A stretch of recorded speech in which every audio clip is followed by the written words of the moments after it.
안녕하십니까. 현대투자연구소 송지호입니다. 이번 시간은 5G 상승 논리에 대해 분석해 보도록 하겠습니다. 자료를 찾아보니까 지난 11일자 방송에서 6월에는 5G 테마가 주도주가 될 것이라고 주장을 했는데요. 방송을 하자마자 주가가 급락을 해서 나름 당황을 했습니다. 특히 오늘 같은 경우는 그동안 시장을 주도하고 있는 바이오 테마가 조정을 보이면서 상대적으로 5G 테마 쪽으로 주도권이 넘어가는 것이 아닌가 하는 생각이 들어서 5G 방송을 준비해 봤습니다. 자, 5G 주도주 논리. 6월부터 랠리 가능성. 정확히 따지면 이제 6월 15일 이후서부터 랠리 가능성이라고 봐야 되겠죠. 한 4가지 정도로 요약을 했는데요. 첫 번째는 그 6월 15일, 지난 그 3월 19일이 1차 바닥이라면 6월 15일이 2차 진 바닥이라고 봐야 될 것 같고요. 최악의 구간을 통과하면서 전 종목이 다 올랐죠. 그런데 전 종목, 전 테마가 다 올랐는데 기술적인 자율 반등일 것도 있을 것이고요. 아니면 이제 주도주 차원에서 추세 전환을 위한 출발점일 가능성도 있는데 5G 테마는 이제 후자일 가능성이 높다고 이제 보는 거죠. 주가 하락이라는 것은 상승 파동의 결정적인 에너지. 제가 이제 많이 강조해 드리는 부분이죠. 주가가 이제 그 조정을 받게 되면 매도세가 이제 강화가 됩니다. 어설픈 매도세가 이제 소멸이 되면서 어떤 수급 체계가 상당히 강화가 되죠. 주도주의 출발은 항상 매도 세력의 소멸과 함께 출발한다는 거, 이런 것들도 우리가 기억해두면 실전에서 이제 많이 도움이 되지 않을까 싶습니다. 자, 두 번째는 이제 화웨이발 호재가 나왔습니다. 미국 상무부에서 화웨이와 기술 협력을 허용한다는 얘기가 나왔는데, 역시 미중 간의 어떤 그 갈등이 심화가 됐었는데, 불확실성의 어떤 그 해소 차원으로 접근해 볼 필요가 있고, 일단 그 박자가 잘 이제 맞아 떨어져 가는 그런 모습이 아닌가 싶습니다. 자, 세 번째는 이제 우리가 많이 강조해 드렸죠. 하반기 이제 글로벌 모멘텀들이 이제 강화가 되고 있죠. 특히 이제 코로나 환경 속에서 주요국들이 이제 그 선제적인 투자가 이제 임박했다고 이제 보는 거죠. 네 번째는 바이오 테마와 이제 역학관계에 대해서 이제 우리가 분석해 볼 필요가 있는데, 앞서도 잠시 말씀드렸지만 5G가 오르기 위해서는 그 바이오 테마가 조정받는 환경 속에서 가능하다 봐야 되겠죠. 바이오 테마가 무조건 못 오른다는 건 아니고, 바이오 테마가 다시 여기서 상승세로 전환이 된다면 5G 테마가 주도주로 이제 탄생될 가능성은 좀 희박하다고 봐야 되겠고, 여하튼간에 5G가 오르기 위해서는 바이오 테마가 조정받는 환경 속에서 가능하다고 생각이 됩니다. 자, 유망주 우선순위. 그동안 이제 HFR 그리고 KMW 두 종목 중심으로 말씀드렸는데, 이제 RFHRC 같은 경우는 이제 5발 비중이 워낙 높기 때문에 이번에 또 이제 그 호재가 나왔죠. 그래서 RFHRC도 오랜만에 다시 한번 점검을 해보도록 하겠습니다. 체험 VIP 관련해서는 방송 맨 끝에 이제 자세하게 안내가 되어 있으니까 이제 참고하시기 바라고요. 최근에 저희가 이제 바닥에서 출발하는 비대면 관련주가 하나 있고 이제 바이오 종목이 있는데요. 비중이 거의 뭐 한 30%급이 되니까 이번 기회에 만약에 체험 VIP를 신청하시게 되면 뭐 좋은 결과로 이어질 수 있지 않을까 생각됩니다. 자, 본격 출발해 보도록 하죠. 먼저 바이오 테마와 5G 간의 역학관계에 대해서 살펴보도록 하겠습니다. 먼저 오늘 기사거리 한번 보죠. 어제 나왔던 기사죠. 장 끝나고 중앙일보에 이제 어제자 5시 이후에 나왔던 겁니다. 뭐 트럼프 화웨이 너무 야빴나, 5G 국제표준소 밀리자 100기를 들었다, 뭐 이런 얘기인데, 뭐 앞서도 잠깐 말씀드렸지만 미국 상무부에서 화웨이와 5G 기술 협력을 허용했다. 자, 밑줄 부분 한번 잠깐 읽어보도록 하겠습니다. 파웨이 제재로 미국 기업들이 의도치 않게 일부 기술 표준 논의에서 밀려나 불이익을 받았다. 뭐 뒤에 보시면은 순서대로 보죠. 파웨이 제재하려다가 되려 미국 기업이 피해를 본다. 왜냐하면 이제 그 특허를 이제 파웨이가 최고로 이제 많이 갖고 있죠. 5G 기술을 주도하는 게 바로 파웨이다. 5G의 필수적인 핵심 표준 특허는 뭐 1658건인데 파웨이가 320건. 가장 많이 보유했다는 것이죠. 그리고 삼성전자 대단하죠. 256건. 그리고 LG전자도 만만치 않습니다. 228건. 노키아가 202건 수준입니다. 그러니까 5G를 거치지 않고서는 5G 시장에 진입하기가 굉장히 힘들다고 이제 보는 것이죠. 자, 주도주 역학관계 차원에서 셀트리온 헬스케어하고 이제 HFR을 한번 비교해 보도록 하겠습니다. 저희가 사실 체험 VIP에 이제 가입을 하시게 되면 종목을 이제 우선순위를 결정해 드리는데요. 의외로 사실 5 종목을 굉장히 많이 갖고 있는데, 단호하게 다른 모든 종목을 팔아서 저희가 HFR로 교차라고 얘기를 많이 하거든요. HFR 혹은 이제 KMW 정도 한 6대4라든가 한 7대3 정도 비중. 여러분께서 5G 관심 있는 분들은 참고하시기 바랍니다. 제 얘기가 무조건 맞다는 거 아니고, 제가 뭐 나름대로 좀 고민했는데 제 논리가 맞지 않을까 생각이 됩니다.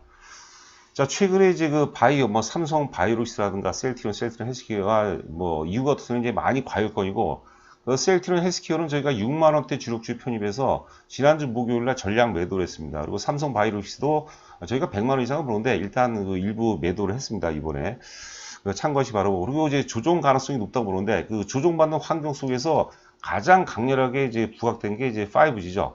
특히 이제 앞서 우리가 네 가지 논리를 말씀드렸는데, 파웨이 향 이제 호재거리, 모멘텀이 발생과 함께 이제 진행이 됐기 때문에 신뢰도가 좀 더 높아지지 않나 생각이 됩니다. 바이오의 조정은 결국은 5G 어떤 그 상승으로 이어질 가능성이 높지 않을까 싶습니다. 물론 바이오가 여기서 조정을 짧게 마치고 다시 재상승해요. 그러면 5G에게는 이제 불리한 환경이라 봐야 되겠죠. 그러나 이제 오르더라도 좀 쉬었다 오를 가능성이 높지 않을까 생각이 됩니다. 물론 이제 또 그 바이오 내에서도 차별화가 굉장히 심해질 것으로 예상이 되고요. 자, 그 아래 이제 그 HFR인데 크게 보시면은 이제 우리가 닭개 사부용 제1바닥형, 제2바닥형이죠. 제1바닥은 바닥이 같다는 거예요. 같은 가격대인 거죠. 그 HFR 보면 이제 장중 최저가로 따지면 26,000원대에서 바닥을 지난 3월 만 19일 정도가 되겠죠. 그리고 이번에는 3만 원이 살짝 깨지는 데에서 이제 바닥을 찍었는데 바닥이 그 3월 19일 바닥보다 높기 때문에 2바닥이라는 거죠. 2바닥. 우리가 흔히 쌍바닥은 이제 제1바닥을 의미하는 거죠. 근데 제1바닥보다는 제2바닥이 힘이 더 셉니다. 그러니까 앞전에 저점 3월 19일 저점보다 이번에 6월 15일 저점이 높은 게 상승으로 전환할 때는 훨씬 더 힘이 있다고 보는 거죠. 이게 이제 그 닭개사부용 제1바닥이죠. 제2바닥이라는데 닭개사부용 제2바닥이고 제1바닥보다는 닭개사부용 제2바닥이 힘이 더 세다 이렇게 보시면 될 것 같습니다. 자, HFR 주봉 차트인데요. 주봉 차트 부분은 제가 지난번 이제 6월 11일자 방송에서는 저점의 기울기가 체증할 가능성이 없다고 제가 좀 방송을 떨은 것 같은데요. 죄송스럽고. 여하튼 간에 이번 시장 전반이 하여튼 그 마켓 임팩트로 빠진 거죠. 시장 충격으로 인해서 빠진 건데 여하튼 간에 장중 저점이 추세의 지지선하고 일치하는 모습이죠. 추세는 면면이 여전히 그 상승 추세를 유지해주고 있다 이렇게 보시면 될 것 같고요. 목표치를 본다면 앞전 고점이 42,000원대인데요. 만약에 이제 5G 테마가 주도주 논리가 맞다면은 일단 그 주도주 논리가 맞다면은 뭐 5만 원대 혹은 그 이상까지도 봐야 되지 않을까 이렇게 생각됩니다. 자, 5G HFR 하나투자증권 5월 18일자 자료인데요. 밑줄 친 부분만 읽어보도록 하겠습니다. 최근 자료는 좀 없는 것 같아요. 첫 번째 이제 당사 입장, 하나투자증권 애널리스트 입장이죠. 글로벌 5G 사이클이 취소된 것이 아니라 지연되고 있으며, 코로나를 위해서 지연되고 있다고 봐야 되겠죠. 투자 속도 자체가 빨라지면서 공격적인 장비별 발주가 하나투자증권에서 이제 그동안의 보수가 계속 있었는데 좀 많이 변환된 거예요. 사실 그 올해 하반기에 집중이 됐다고 그러는데 이번 5월 18일자 자료는 2021년 내년부터 이제 이어질 것이라고 예상하는 거죠. 물론 이제 하반기서부터는 이제 시작이 된다고 보는 거죠. 2021년부터는 5G 메인 주파수인 3.5GHz 대역에 대한 투자 사이클이 겹쳐지기 때문에 상당 부분 이제 매출이 증가할 것이다 그런 얘기고요. 여기 이제 보시면 이제 그 위에 거는 이제 그 5월 18일자 보고서였고 아래는 이제 하나증권 4월 6일자 보고서인데요. 차이가 좀 많이 납니다. 저희가 이제 HFR을 이제 단연코 5G의 탑픽으로 이제 보는 이유는 뭐냐면 2018년도 영업이익이 30억에서 2019년도 20억으로 한 50%가 줄었어요. 이게 주는 가운데 주가가 좀 침체되면서 매도세가 이제 많이 소멸이 된다. 수급 체계가 강화가 되는 거예요. 주가 하락이라는 것은 상승 파동의 에너지예요. 그러니까 내가 갖고 있는 주식이 빠진다고 꼭 우리가 우울할 필요는 없죠. 물론 이제 오르는 것보다는 못하지만은 그래도 우리가 되는 주식, 주도주 차원이라면 우리가 긍정적으로 해석해 볼 필요가 있다는 것이죠. 5월 18일자 자료에서 갑자기 영업이익이 20억에서 140억으로 줄었습니다. 이 아래 4월 6일자 보면은 20억에서 240억으로 급등한 거예요. 240억으로. 그러니까 이게 뭐 그 1000% 이상이 급등하는 거죠. 영업이익이 1000% 이상 급등하면 주가가 뭐 급등을 해야 되겠다 당연히. 물론 이제 그 전망치하고 실제치하고 틀리지만 제가 보기에는 2020년도에 영업이익이 100억만 넘는다 하더라도 주가는 5만 원을 넘어갈 가능성이 굉장히 높다고 보는 거죠. 또 하나 재미있는 것은 5월 18일자 보고서는 2021년도 영업이익이 더 높은 것으로 나와요. 420억. 그리고 4월 6일자 보고서는 이제 320억 정도 나왔죠. 그거 참고하시 바라요. 여하튼 간에 100억을 넘어설 가능성이 굉장히 높지 않나 싶습니다. 이 프론톨 장비라는 것은 도입을 안 할 수가 없어요. 도입을 해야지만 비용이 한 30-40% 정도 그 절감이 되고, 그 다음에 어떤 시스템의 안정성 차원에서도 상당 부분 제고가 많이 되거든요. 그런 식으로 해석해 볼 필요가 있을 것 같고요. 자, KMW 주봉 차트인데요. 뭐 KMW 설명드리는 게 아니라 HFR을 이제 설명드리기 위한 건데요. KMW가 제일 많이 올라간 게 2019년도 뭐 3월서부터 2월 3월서부터 당시 주가가 10,000원서부터 6개월에 걸쳐서 8만원까지 급등을 했어요. 거의 800%가 급등을 했는데 6개월 상승했거든요. 자, 그런데 이때 어떤 구간이었냐면 이 아래 실적을 보시면 왼쪽에 이제 KMW인데요. 영업이익이 2018년도에 262억 적자에서 2019년도죠. 작년에 영업이익이 1360억으로 초급등했어요. 이게 그 장비주의 특징입니다. 장비주의 어떤 그 장점이기도 하지만 단점이기도 해요. 한번 매출이 발생되면 폭발적으로 증가해요. 그런데 또 한번 장비를 도입하게 되면 또 새로운 신규들을 계속 개발해야 되기 때문에 그게 이제 나중에는 초기에는 좋지만 나중에는 또 그게 상당 부분 제한적인 요소일 수 있다는 것이죠. 그래서 결국 주가의 큰 산은 실적입니다. 실적이 폭발적으로 증가하는 그런 구간에서 주가가 이제 많이 오른다고 보는 거죠. 그런데 2020년 예상 영업이익을 보면 이제 2170억으로 나왔거든요. 보면 영업이익 증가율이 좀 많이 둔화는데 많이 증가해요. 올해도 많이 증가하는데 영업이익 증가율은 지금 보고서에는 2100억대로 나오는데 지금 1900억대 나오는데도 막 2000억대 아래로 나오는데도 지금 있거든요. 여하튼 간에 2000억을 치면 영업이익 증가율은 좀 둔화가 되죠. 그러면서 그러기 때문에 주가가 못 가는 거예요. 그래서 제가 예전에도 많이 말씀드린 것 같아요. KMW는 물론 이제 8만원 돌파 가능성도 있지만 기본적으로 한 전고점 정도 수준, 그 정도까지 그 정도 선에서는 우리가 깊은 좀 고민을 해볼 필요가 있지 않나 싶습니다. 제가 KMW를 말씀드리는 게 아니라 HFR을 말씀드린 거죠. HFR의 최고의 장점은 2018년도 영업이익이 30억에서 2019년도 20억으로 50%가 줄었다는 거죠. 이러면서 이제 뭐 수급 체계가 강화되고 매도할 사람들이 많이 빠져나갔다고 그러는데 2020년도 예상 영업이 지금 140으로 나오거든요. 그래서 이 전망치하고 실질치하고 비슷하게 나온다면 주가는 지금 KMW가 6개월 동안에 만원짜리가 이제 8만원을 갔다 이렇게 많이 오른다는 건 아니죠. 이런 파동이 나온다고 보는 거죠. 그러니까 지금 뭐 3만원대에서 5만원 정도를 제시하는 것은 아주 무리는 이제 아니라고 보는 거죠.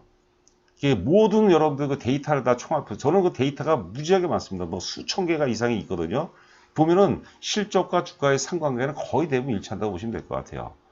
그리고 이제 5G라는 것은 지금 4G 환경에서는 지금 4차 산업혁명을 커버할 수가 없거든요. 반드시 넘어가야만 되는 거거든요. 그리고 거기에 따라서 이제 프론톨 장비를 도입한다고 보는 것이죠. 자, 근데 KMW를 보시면은 이제 그 최고점 8만원 이후에 이제 가격 조정까지, 가격 조정, 그리고 그 이후에는 이제 기간 조정이라고 보는, 기간 조정인데 뭐 전반적으로 저점을 높이는 거고, 지난 그 3월 19일날 최애 저점을 이제 확인하는데 이것은 이제 돌발적인 요소라고 보는 거죠. 시장 임팩트에 의해서 빠진 거고요. 하여튼 이 부분을 제외하고 본다면 전체적으로 저점을 꾸준하게 높이는 상태에서 기간 조정이 완료가 되고 이제 본격적으로 이제 상승 랠리 가능성이 높다고 보는 거죠. 제가 강조해드리고 싶은 것은 뭐냐면 앞서도 잠시 이제 말씀드렸는데 지난 3월 19일에 의해서 6월 15일 월요일이 매도의 정점이라면 그리고 이게 자율 반등이 아니라 추세 전환을 위한 본격적인 반등이라면 역시 그 KMW 비롯해서 HFR 등에서 5G 테마가 시장의 새로운 어떤 그 주도주로 부각될 가능성이 높고요.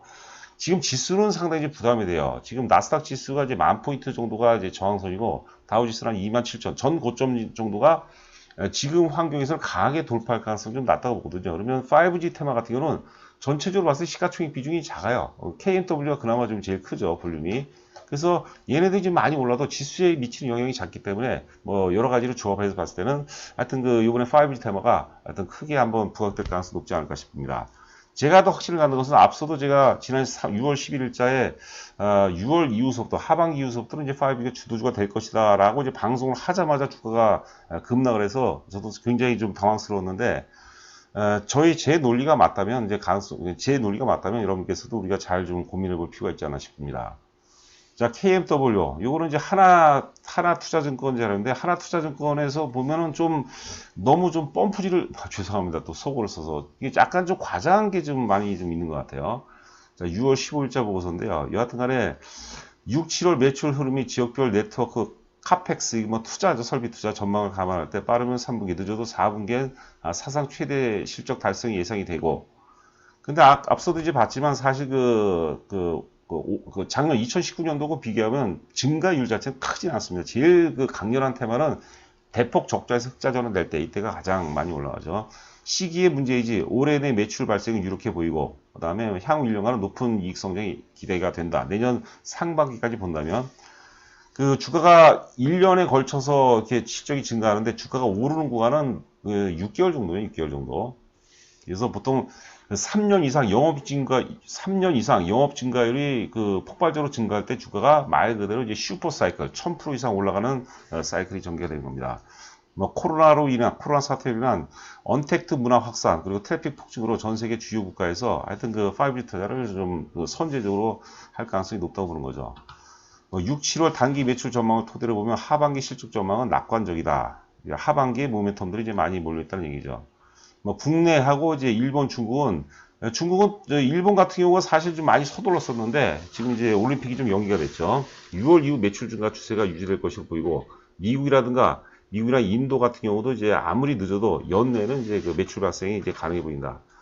자, 영업이익 보시면 이제 잠시 봤지만 뭐 그렇죠. 2,600억 적자에서 1,300억 흑자 전환. 이 사이클 2018에서 2019년에 제일 많이 올라가는 거예요. 이게 소재 같은 경우는 이제 한번 계약을 맺으면 그 회사가 망하기 전까지는 계속해서 공급하죠.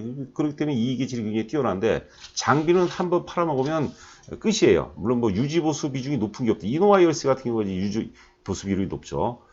이런 구조다. 이렇게 보시면 될 것 같고요. 자, 그 다음에 이제 RFHRC 보도록 하겠습니다. RFHRC도 HFR과 좀 유사한 패턴입니다. 실적이 좀 2018년 대비해서 2019년이 좀 안 좋았죠. 그런데 문제가 좀 있어요. 저희가 3월 초에 32,000원대에서 사실 그 RFHRC를 주력주로 편입했습니다. 물론 비중은 한 10% 정도였는데, 그리고 4만원 넘어가면서 전량 매도를 했어요. 전량 매도하고 이때 당시에 이제 HFR로 갈아탄 겁니다. 예, 그리고 한 4만 한 3,000원대까지 올라갔었는데, 왜 매도를 했냐면, 이 수급이 너무 이렇게 주가가 이 거래량을 많이 투입한 거에 비해서 주가 상승이 또 가성비가 떨어졌다고 할까요? 뭐 그런 논리입니다. 하여튼, 그런 모습이고, 그런 것들이 좀, 파웨이 향 어떤 불확성이 선반영된 게 아닌가 싶습니다. 그래서 수급적으로 본다면, RFHRC는 다소 좀 떨어질 가능성이 높지 않나 싶은데, 지금 파웨이발 불확성이 해소가 되면서 RFHRC도 이제는 매수의 관점으로 좀 접근해 볼 필요가 있지 않나 싶은데, 제가 보기에는 이제 우선순위를 둔다면, HFR, 그 다음에 KMW, RFHRC, 그 정도 순으로 해석을 해야 되지 않을까 싶습니다. 자, 요거는 이제, RFHRC 보고서 나온 거 한번 보도록 하겠습니다. 5G 확대는 질화 갈륨 기반 트랜지스터와 함께라고 나왔죠. 기존에는 이제 그 실리콘 기반이라고 하죠. LDMOS라고 그러는데, 그 실리콘 기반 이제 트랜지스터에서 당연히 질화 갈륨 기반으로 넘어갈 수밖에 없어요. 그리고 지금 RFHRC 같은 경우 시장 점유율 한 25% 정도로 되고 있습니다. 시장 2위로 돼 있고 1위가 일본 기업입니다. 일본 기업이 거의 한 70% 가까이 되는 걸로 알고 있는데요. 하여튼 질화 갈륨, 지금 실리콘 기반에서 질화 갈륨 기반으로 넘어갈 수밖에 없는 그런 상태죠. 속도라든가 용량이라든가 등을 감안한다면. 여기 아래 실적을 보시면은 2018년도 이제 영업이익이 267억에서 2019년 작년에 영업이익이 급감을 했죠. 이런 가운데 이제 수급 체계가 강화되는 거예요. 주가가 또 바닥권을 이제 다지는 거고. 그리고 올해 예상 영업이익이 뭐 418억인데 뭐 될지 안 될지 모르겠지만 만약에 이 정도 수준 된다면 RFHRC도 주가가 같은 그 재평가 돼야 되지 않나 싶고요. 보면은 올해 예상 영업이 418억이라면 올해 많이 올라야 돼요. 올해. 이게 역시 그 장비주기 때문에 짧은 기간 내에 단기적으로 이제 많이 오를 가능성이 있지 않나 생각이 듭니다. 자, 체험 VIP 관련해서 관심 있는 분은 자세히 읽어보시고 일단 가입을 하시게 되면은 지금 기존에 이제 보유하고 계신 종목 명하고 수량하고 저한테 문자를 보내주시면 제가 저희 또 새로운 신규 주도주하고 이제 비교 분석을 통해서 포트폴리오를 이제 우리가 체계적으로 짜드립니다. 자, 오늘 하루도 고생 많으셨고요. 저는 또 내일 여러분들 찾아뵙도록 하겠습니다. 감사합니다.